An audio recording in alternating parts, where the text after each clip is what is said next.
Audiobook number 8 of Circus in Town, 1 of 3. The RV Family Series. Chapter 1. Rolling into Wonder. The Wexler family RV chugged down a country highway surrounded by golden cornfields and scattered barns that leaned like sleepy cows in the afternoon sun. The windows were open, and the wind whooshed through the vehicle, ruffling the maps on the dashboard and making the dogs snore louder than usual.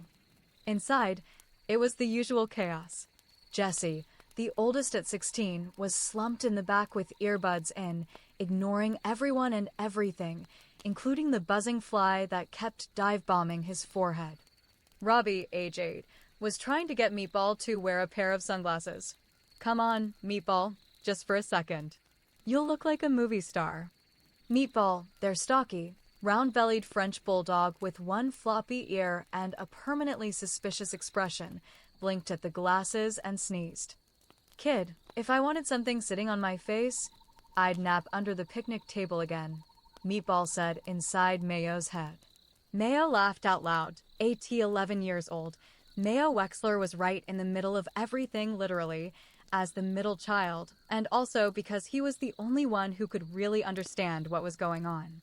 He could hear Meatball talk not out loud, but in his head, like a private radio tuned to sarcasm. Well, not just Meatball. Mayo could hear all animals, and recently, he was starting to pick up little whispers from people, too. Faint, fuzzy, like trying to hear a conversation underwater. But it was getting clearer, and it made his ears buzz like crazy. "Mayo, you okay back there?" Mrs. Wexler asked, glancing at him in the rearview mirror. Her lipstick matched her sunglasses, and she had a travel mug full of lukewarm tea that she kept forgetting about. "Just thinking," Mayo said, smiling. "Where are we headed again?" "Circus." Robbie cheered. "Circus, circus, circus." Mr. Wexler honked the horn twice, grinning at a bright hand-painted sign that had just zipped past. The Grand Zampano Traveling Circus. 1 week only. Just ahead. "Looks like we're here," Dad said. He had the voice of a guy who'd spent years giving presentations to very serious people in government buildings, but who also secretly loved balloon animals. The RV crested a small hill, and suddenly the fields opened up to reveal a massive cluster of colorful tents set up in a wide clearing. Flags flapped in the breeze. Ferris wheel lights twinkled. Somewhere, a calliope played cheerful music with just a hint of mischief. Even Jessie pulled out one earbud and said, "Whoa." The RV pulled into the grass parking lot with a rumble and a hiss. Mayo stared through the window, his eyes wide. There was something about the place not spooky, not exactly, but strange. Like a secret hiding just behind the popcorn carts and clowns. Meatball sat up and sniffed the air. His nose twitched. Too many smells. Too much glitter. I already don't trust the guy in the sparkly vest. Look at him. He's got magician energy. "Be nice," Mayo whispered, grabbing Meatball's leash. "I'll be nice when someone hands me a turkey leg and a backstage pass." The Wexlers piled out of the RV, stretching and yawning and brushing crumbs off their shirts. "Stay close, boys," Mom said, slinging her purse over her shoulder. "We'll get tickets and find seats for the show. We don't want to miss the opening act. Let's hit the snack tent first," Mr. Wexler added, patting his back pocket for his wallet. "I'm craving a funnel cake." Mayo's stomach flipped. Not in a bad way. In that something's about to happen way. He glanced around at the tents, the performers, the blinking lights. This wasn't just any circus. This was the beginning of something strange. Something big. And maybe something only he and Meatball could solve. Chapter 2. The Vanishing Wallet. The circus was alive with music and motion. Acrobats twirled on silks above the crowd, clowns rode tiny bikes in dizzying circles, and the scent of buttered popcorn, caramel apples, and roasted peanuts hung in the air like a delicious fog. Mayo walked beside his family, his eyes darting everywhere. He could feel it again, that hum in his ears. The circus wasn't just a show. It was a place full of secrets. $5 says someone's going to try to juggle flaming torches while standing on a pony, Meatball muttered in his head. Mayo smirked. $10 says the pony's the only one who knows what he's doing. They reached the snack tent, a red-striped canopy with glowing signs that said things like elephant ears and cotton candy in wobbly hand-painted letters. Mr. Wexler dug into his back pocket, where he always kept his wallet. His confident, "I'm the dad" smile froze. "Huh," he muttered, patting his other pockets. "That's weird." "What's weird?" Mrs. Wexler asked, balancing a lemonade and a funnel cake. "My wallet's gone." Everyone froze. "Are you sure?" Jessie asked, taking out one earbud. "Like, really sure? Maybe it's in the RV." I checked. I had it right before we parked. I remember because I pulled it out to show our parking pass. Robbie looked worried. "You think it fell out?" "No," Mr. Wexler said slowly, scanning the crowd. "I think someone took it to show our parking pass." A small chill ran down Mayo's neck. He glanced at the crowd, at the people in top hats and costumes, at the magicians, the dancers, the popcorn vendors. So many faces, so many hands. It was the perfect place for a pickpocket. "Oh no," Meatball groaned. "I knew this would happen." All these people bumping into each other, flashing smiles and juggling swords. It's a recipe for wallet theft. "We'll retrace our steps," Mr. Wexler said, trying to stay calm. "Just in case it fell." "I'll help," Robbie said, ready to dash off. Mrs. Wexler put a hand on his shoulder. "No running off. We'll look together." But Mayo's eyes were scanning the performers. A juggler with glowing clubs, a man with a painted-on mustache selling balloons, a tall woman in stilts that seemed to sway in time with the wind. Mayo felt something. A tug. A whisper of thought. A thread of mischief. "Something's off," he whispered. Meatball sat beside him and huffed. "You felt it too, huh?" "Yep," Mayo said. "This wasn't just a random wallet theft." Meatball gave a little snort. "Then we're going to have to go back. After hours. To where the animals are." Mayo nodded, staring past the Ferris wheel, past the laughing crowds, toward the big animal tent in the distance. "Tonight," he whispered, "we're going back in." Chapter 3. After the lights go out. The circus was a different world at night. The music had faded. The popcorn machines were silent. The Ferris wheel loomed like a sleepy skeleton against the moonlight.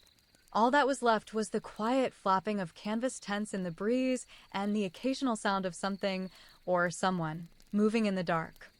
Mayo stood at the RV door in his pajamas, one sneaker on, one sneaker off, backpack slung over his shoulder. His flashlight was tucked under his arm, and his notebook, his personal mystery log, was zipped into the front pocket. Meatball waddled up beside him with all the grace of a sleepy bowling ball. He let out a long sigh and sat down. "So let me get this straight," Meatball said inside Mayo's head. "We're sneaking into a closed circus, at night, with nothing but a flashlight and a dog who's shaped like a meatloaf." "Pretty much," Mayo whispered, tying his second shoe. "Love it. Let's go get robbed by mimes." Mayo cracked open the RV door and tiptoed down the steps. The world outside was quiet, lit only by a few glowing lanterns still burning near the snack stands. He could hear the hum of a generator and the distant clank of metal. Someone was still working late. Or hiding something. He and Meatball stuck to the shadows, ducking behind trash barrels and tiptoeing past a row of parked circus wagons. One had bright lettering that read Magnifico the Mystifying and a faded sticker of a rabbit in a top hat. Mayo paused at the edge of the big animal tent. It was enormous, its red and white stripes faded in the moonlight. The flap hung slightly open. "This is either really brave," Meatball said, "or the beginning of a very dumb bedtime story." Mayo peeked inside. The air smelled of straw and sawdust, thick with the scent of animals. Lanterns flickered along the tent poles. Most of the animals were asleep, except one. A parrot with neon green feathers and a crooked beak blinked at him from its perch. "Who's there?" it squawked. "Who's sneakin'?" Mayo stepped inside. It's okay. I just want to talk. The parrot tilted its head. Well, talk faster. The llama snores louder than thunder. From the back, a deep, wet snort echoed through the tent. That's Gerald, Meatball muttered. He's a mood. Do any of you know about a pickpocket? Mayo asked the parrot. My dad's wallet was stolen today. The parrot fluffed its feathers. Everyone here's got secrets. But if you're looking for sneaky, try the raccoons. Raccoons? Mayo blinked. Back near the popcorn cart, the parrot said. They live under it. Been sneaking snacks for days. Thanks. Mayo whispered, turning to leave. Wait. The parrot fluttered its wings. Watch out for the strong man. Nice biceps. Bad attitude. Mayo raised his eyebrows. Duly noted. Outside the tent, the breeze picked up. Mayo tightened the straps on his backpack and turned toward the dim shape of the popcorn stand. Raccoons? Meatball grumbled. I've said it before and I'll say it again. Never trust anything with thumbs and a striped tail. But Mayo was smiling, and a striped tail. The mystery was growing, and he was ready for it. Chapter 4, Raccoons and Revelations. The popcorn stand sat at the edge of the midway like an abandoned ship, its striped awning flapping in the wind. The buttery smell still hung around it like a ghost, and empty cones of popcorn drifted across the grass like tumbleweeds. Mayo crouched low behind a crate of old soda bottles. Are you sure you want to talk to raccoons? Meatball whispered in his head. They're a little twitchy. They might have seen something, Mayo whispered. Besides, you said it thumbs and a striped tail? Perfect for pickpocketing. I said that as a warning, Meatball huffed. Not an invitation. Mayo crept closer to the stand and tapped lightly on the side. Hello? Anyone under there? At first, silence. Then rustling. Scratching. A sudden pop of movement as two dark, masked faces poked out from beneath the cart. The raccoons stared at him, blinking like surprised burglars caught in the act. You're not the cotton candy guy, one of them said. Nope, Mayo replied calmly. I'm Mayo. I'm looking for information. My dad's wallet was stolen today. The second raccoon twitched. Define stolen. Taken. From his pocket. Without him knowing. Sounds like stealing, the first raccoon agreed, nodding sagely. Do you two know anything about it? The raccoons exchanged a glance. Then the first one whispered, we saw something. What? Mayo leaned in. A kid. Circus kid. Small. Moves like smoke. She's been slipping around the tents all week. We saw her near the bleachers during the show. Did she take the wallet? The raccoon shrugged. Can't say, but she's fast. And she's got fingers like fishhooks. Mayo's heart skipped. A kid pickpocket? At the circus? Do you know her name? He asked. Nope, said the second raccoon. But she hangs around the fortune teller's tent after hours. Of course she does, Meatball sighed. Why do mysterious kids always hang out near crystal balls and scented candles? Thanks, Mayo said sincerely. This helps a lot. The raccoons retreated back under the cart with a chorus of suspicious chatter about nosy kids and outdated popcorn. Mayo stood up, brushing his hands on his jeans. So, he whispered, we've got a lead. And we've got about 8 more minutes before your mom realizes you're not in bed, Meatball said, glancing back toward the RVs. Let's get some sleep before we sneak into the fortune tent tomorrow. As they crept back under the shadows of the tents, Mayo could feel the mystery growing deeper. Who was the mysterious girl? And what else was she hiding? Chapter 5, The Girl with the Smoke Steps. The next morning, Mayo awoke before the sun. He was already dressed, jeans, his favorite green hoodie, and sneakers with worn-out soles.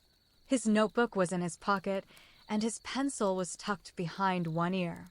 Meatball was snoring in a patch of sunlight on the RV couch, twitching slightly as if chasing dream squirrels. Mayo tapped him gently. Meatball, time to get up. Tell the squirrels I'll catch them later, Meatball mumbled. We're going to the fortune teller's tent. That did it. Meatball's eyes popped open. Do you think they'll tell me if I'm ever going to get a second breakfast today? Together, they slipped out of the RV and into the brightening circus grounds. The performers were already up, stretching, practicing, and sweeping sawdust. A clown with blue eyebrows gave Mayo a nod as he passed, spinning 5 juggling pins like it was nothing. The fortune teller's tent stood near the back, draped in purple and gold silk. Wind chimes clinked outside, and the air smelled faintly of incense and oranges. Mayo and Meatball crouched behind a barrel near the flap, watching. After a few minutes, they saw her. A girl about Mayo's age, maybe a little older, with short black hair, a patched red coat, and quiet shoes. She moved like a shadow, quick, careful, and quiet, like her feet barely touched the ground. That's her, Mayo whispered. Yep, said Meatball. Smoke steps. She ducked behind the tent, looking around to make sure no one saw. Mayo crept to the side and peeked around the canvas. The girl was crouched low, pulling something from her coat. It was a wallet, black leather, the kind Mayo's dad carried. His breath caught. But then, to his surprise, she did something strange. She held it up to the light, opened it, and then tucked it carefully into a small box beneath the fortune teller's cart. Mayo frowned. She's not keeping it, he whispered. She's hiding it, Meatball said. Or returning it? As they watched, the girl stood, brushed off her coat, and disappeared into the maze of tents. Mayo waited, then hurried to the cart. He lifted the box lid, and there it was. His dad's wallet. Intact. Credit cards. Driver's license. Even the receipt from the gas station yesterday. She did take it, Mayo whispered. But she didn't keep it. Why? We need to talk to her, Meatball said. I mean, sure, she might be a sneaky little acrobat, but she didn't keep the loot. That means something. Mayo nodded. The mystery wasn't solved yet, not by a long shot. But now they had a name to find, a girl to question, and a circus full of secrets left to uncover. Chapter 6. Unraveling the Truth. The day passed in a blur of colorful tents, performers rehearsing, and the usual chaos of circus life. But Mayo's mind was focused on one thing, the girl with the wallet. Who was she? Why had she stolen the wallet only to hide it? He couldn't shake the feeling that something wasn't right. The circus had always been a place of magic, fun, and wonder, but now it seemed like there was a deeper layer to it all. Something hidden beneath the glitter and bright lights. When the sun began to set, Mayo and Meatball slipped away from the RV once more, determined to find the girl. They found her again near the back of the circus grounds, walking alongside a row of empty animal cages. The fortune teller's tent was nearby, its lights glowing in the growing dusk. The girl was alone, fiddling with a rope tied to a pole, her eyes darting around nervously. Mayo's heart raced. It was time to confront her. Hey, he called, stepping into the path of the girl. She froze, her dark eyes locking onto him. She didn't speak, but her posture shifted, tense. She looked like a wild animal ready to bolt. What do you want? She asked, her voice low. Mayo took a deep breath. I'm Mayo. I know you took my dad's wallet. The girl's eyes narrowed. I didn't take anything. Then why did you hide it? Mayo said, his voice steady. I saw you put it in the box under the fortune teller's cart. She glanced over her shoulder, as if expecting someone to be watching. Then she looked back at him, hesitating. I didn't steal it, she said, her voice quiet but firm. I was trying to keep it safe. Mayo frowned. Safe? From who? The girl bit her lip and glanced down at the ground, as though considering whether to trust him. Finally, she spoke again, her voice barely above a whisper. From him. Mayo's heart skipped. Who? She didn't answer immediately. Instead, she glanced back toward the circus tents, her face filled with worry. He's been following me, she said. A man. The circus manager. He's not who he says he is. Mayo felt a chill run down his spine. What do you mean? The girl's eyes darted nervously to the shadows. I'm trying to get away. I don't belong here. But I couldn't just leave the wallet out there. He would have taken it, and he would have blamed me for it. Mayo stepped closer. Who are you? She hesitated, her gaze flickering with uncertainty. My name's Sarah. I used to be part of the circus, but it's complicated. I didn't choose this life. It was all forced on me. Mayo's mind was racing. Something wasn't adding up. What do you mean, forced? What's going on here? Sarah took a deep breath. The circus manager, Mr. Thorne, he's not just a circus manager. He's a collector. He collects people who can do things as special things. I'm one of them. Mayo's pulse quickened. Special things. Sarah nodded. I can move things with my mind. It's not something I wanted, but he found out. And ever since, I've been trapped here. If I don't do what he says, he threatens to hurt the others. Mayo glanced over at Meatball, who had been unusually quiet in his head. What do you think? Mayo asked. Sounds like we're dealing with more than just a pickpocket, Meatball replied, his voice serious. If she's telling the truth, this could get a lot darker than we thought. Mayo turned back to Sarah. So, Mr. Thorne, the circus manager, he's the one who's been stealing from people? She nodded. He uses people like me. He takes their abilities and forces them to perform for him. He's got a whole network. He's been stealing things from the crowd during every show, wallets, jewelry, anything of value. And he blames the performers if anyone gets caught. Mayo swallowed. This was more than just a circus mystery. This was something deeper, something far more dangerous. We need to get the wallet to your dad, Meatball said. We need to stop Mr. Thorne before things get worse. Mayo nodded. Sarah, do you know where Thorne is now? She hesitated, then pointed toward the fortune teller's tent. He's in there. I've seen him talking to the fortune teller, but I don't know what they're planning. Thanks, Mayo said, his voice firm. I'll figure this out. Just stay safe. As Sarah melted back into the shadows, Mayo felt the weight of the situation settle around him. This wasn't just about a stolen wallet anymore.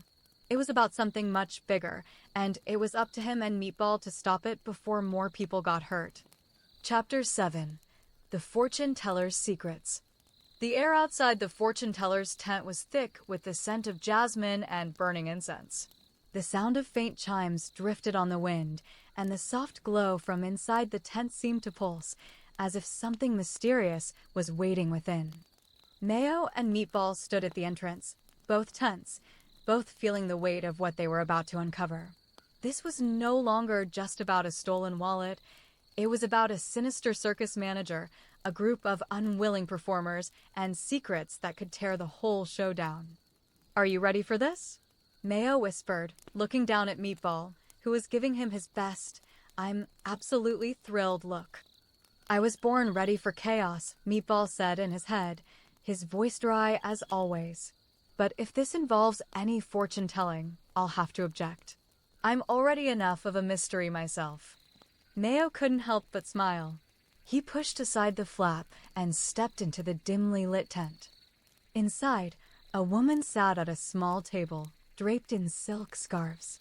A crystal ball glowed softly in the center, casting an eerie light across her face.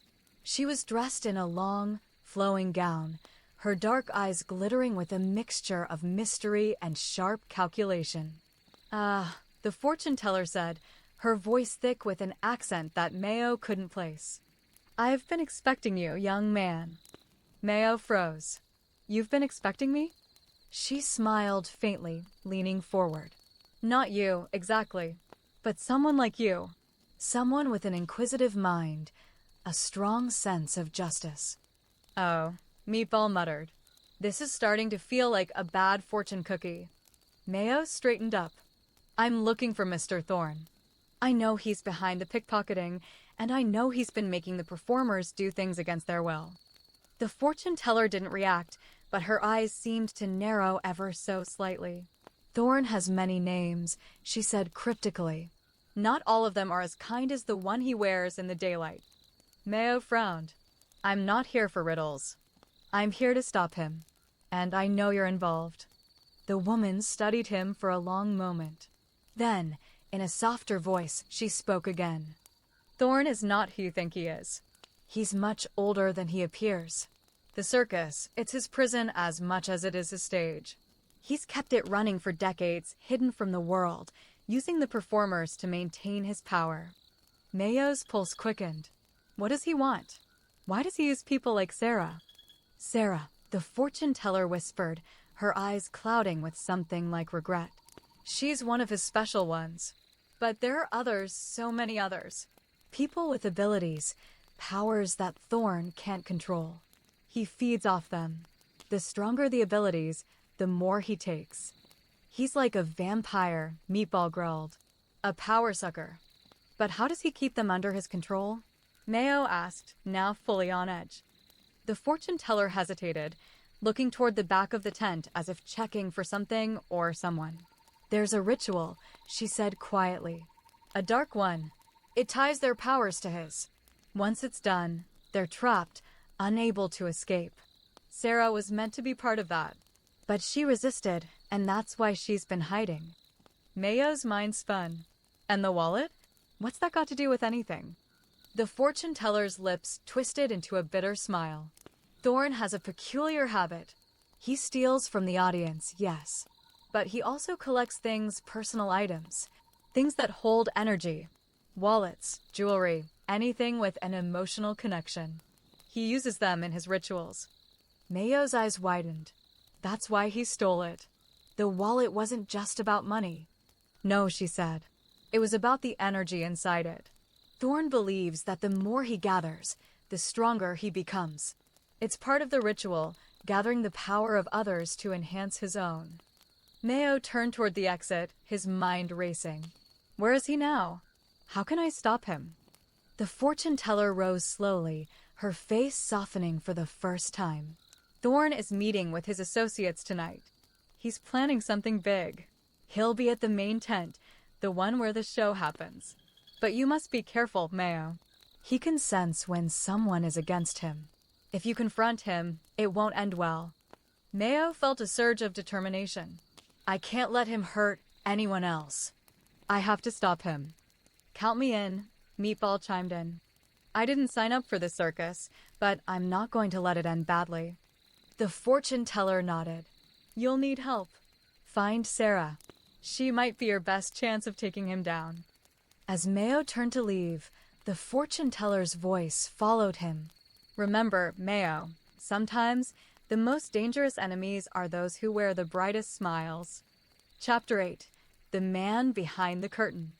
The night had fallen thick and heavy, casting shadows across the circus grounds.